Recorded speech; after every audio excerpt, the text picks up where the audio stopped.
governors, I presented a very short two-page presentation to them. But the theme that we were asked to write on was life after office. For me, it relates so closely to the topic that we are discussing today that with your kind permission, I'd like to read what I said in April 2019 to the incoming governors. I said, life after office is not stereotyped, but rather is conditioned by a lot of factors, such as the age of the person, the background of the person before coming into office, and believe it or not, how well the person performed and how fulfilled the person was while in office is also a major factor. I went into office as a governor at the age of 60 and left when I was 68. So much changed after I left office that it did not take me long to withdraw totally from active politics to play the role of an elder statesman. And it is from this point of view, from this perspective, that I want to share a few thoughts with you. Please note that this is a paper that I'm reading, a paper that I presented to governors in 2019. Once I sat side by side in an aircraft with a wealthy and well-respected Nigerian and was amazed to hear him complain about how his lifestyle had become very poor. He noticed my incredulity and I quickly corrected him. He said to me, he quickly corrected me. He said to me, Obbong, I'm not talking about money.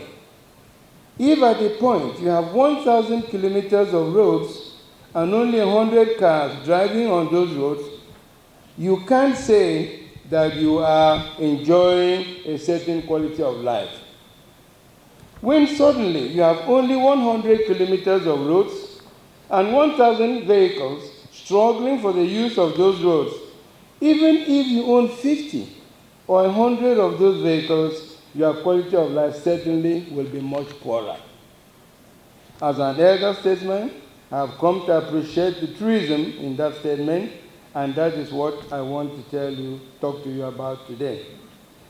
Nigeria has never been able to attain its full oil production quota of 2 million barrels of crude per year. We have been at about 1.6 or 1.8 million barrels, if at all that high. 20 years ago, that was what sustained a population of about 120 million people. Today, our population is about 180 million, and yet we are stagnated at the same volume of production. Add to this the fact that in real terms, oil is fetching us less now than it did then. It is evident that this alone is sufficient to have caused a major deterioration in our standard of living in and out of office. 20 years ago also, it has been estimated that there were not less than 4 people in the rural areas feeding one urban dweller. Today, because of the rate of urbanization, it is estimated that we have 1 person in the rural area struggling to feed one urban dweller. It is further estimated that 20 more years from now, there will be 1 rural dweller struggling to feed 4 urban dwellers using the same archaic farming methods. This is reality, and the consequences are there for our lives in and out of office. These estimates, by the way, were made before Boko Haram, bandits, and herdsmen made it impossible for farmers to go to the farm. In the meantime, our oil is being stolen with such impunity that we have reached the point of hemorrhaging. Our gold and several other solid minerals in the north are being carted away with little benefit to the country. Our agriculture has become comatose, with manufacturing at a standstill. All this I have observed as an elder statesman, and I've come to the conclusion that we have disastrously derailed, and we are now perilously charging a suicidal trajectory of self-destruction. Have we ever stopped to wonder why the great Sardauna Ahmadu Bello chose, in disdain of the central government, to remain the premier of his federating unit, the northern region of Nigeria? It is because in a proper federal system, it is the government at the federating unit that matters most to the people. There is no time to elaborate, but suffice it to say that in Nigeria, we've turned everything upside down. We have created at the national as well as the state level an unfortunate situation of winner takes all. All the monies in this country today, because of the system we run, are commandeered towards successive elections. Not only is the cost of election prohibitively high, we have introduced such added evils as vote buying. The consequence is that we are not now being governed by our first 11, and this has a disastrous effect on our lives outside office. It is time to pull the brakes. It is time to do a rethink. We must go back to the parliamentary system so that people will only need to campaign and win elections in their local constituencies. The electorate will gain back the ability to select the best among them as their representatives and leaders. The cost of running governments will crash so that we have money for development. With this, the restructuring that we are all clamoring for will be actualized without pain.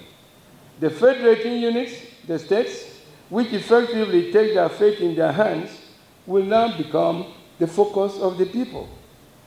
Sanity will return, and we will have a rebirth. This certainly can make a better life for all of us in and out of office. As I said, we do not have time here to elaborate, but let us not bury our heads in the sand any longer. If we continue as we are, doomsday cannot be far away. Let us dialogue, let us search for a solution which lies in the reenactment of federalism with the existing states at the federating units. Nigeria must fashion out its own version of perestroika or perish. This is the only option for better life for all of us in and out of office. I mentioned perestroika here, believing that we all still remember the president called Gorbachev, which is glasnost and perestroika. Believe me, what I'm trying to say is Nigeria needs to be re-engineered. We have to re-engineer Nigeria into a federal arrangement, which is what the people, the founding fathers, agreed to have. It was never expected to be what we have today. If we don't do that, then we will continue to suffer. And the statistics show that we must have manipulated ourselves out of existence. What are the problems that we are facing today? Lack of inclusiveness, polarization. And we're getting to the point where people are feeling so totally marginalized that they cannot call themselves Nigerians anymore. So everybody goes back to an ethnic conclave that they feel comfortable in.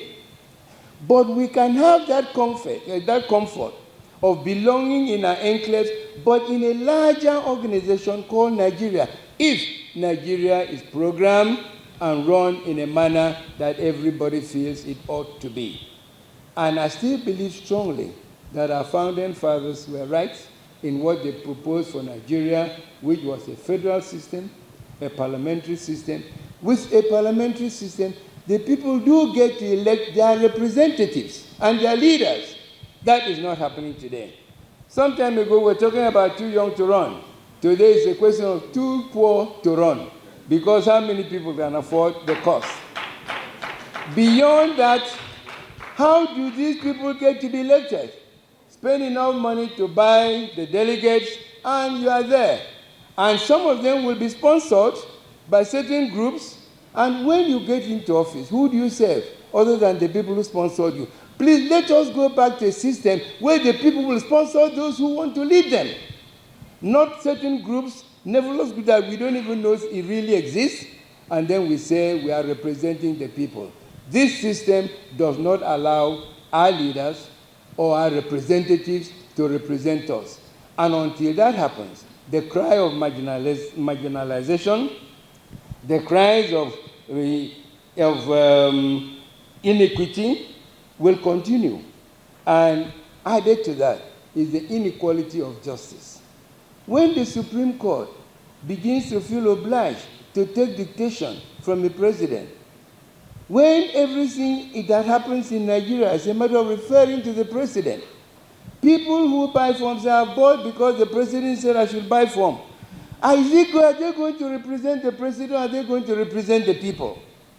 These are things that we have to look at, and these are the things that lead me to the conclusion that we must give Nigeria a rebirth. We must re-engineer Nigeria along true democratic lines. Just to touch a few points that the chairman brought up, the cost of forms.